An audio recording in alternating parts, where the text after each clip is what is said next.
This is a graph comparing the median home price in California to the national average. You'll notice that they were growing pretty evenly until 1970, when California diverges and becomes significantly more expensive. Now, there are a litany of reasons for this, including simply that California is often just a nice place to live. But 1970 was also the year that CEQA was passed. The California Environmental Quality Act was enacted when environmental oversight was near non-existent, and has done genuine good in places like Tahoe. But it has also worked like a NIMBY superweapon, and has contributed to the state finding itself in a horrific housing shortage. Since 1970, CEQA has blocked everything from public transit to bike lanes to solar energy infrastructure. So finally, in late June, amidst pressure surrounding rebuilding efforts in Los Angeles after the fires, the state legislature and Governor Gavin Newsom passed 2 bills pulling back some parts of CEQA. Basically, the challenges exempt infill housing projects under 85 feet high from CEQA review. That means projects planned on land that's already developed rather than on natural spaces could move forward much faster.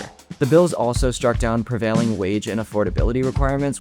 This is a huge deal for real estate because CEQA has been a thorn in their side for decades, but this isn't a win for everybody. For housing developers who generally build on infill already, it's huge. Sean Burton of multifamily developer CityView called it one of the most consequential things to happen in decades, and said his firm would start to revisit projects that it had previously deemed too risky. But the rollback doesn't affect commercial projects or allow for new subdivisions to be built on undeveloped land, which, according to proponents of CEQA, are the favored targets of CEQA litigation already. And the Building Industry Association, which represents many of the biggest home builders in the state and country, lobbied against the change. They stood opposed to a new provision that could impose fees on car-dependent developments that would be redirected to high-density housing and public transit infrastructure projects. The California BIA considers this a noble goal, but one that they say would significantly increase the cost of home building.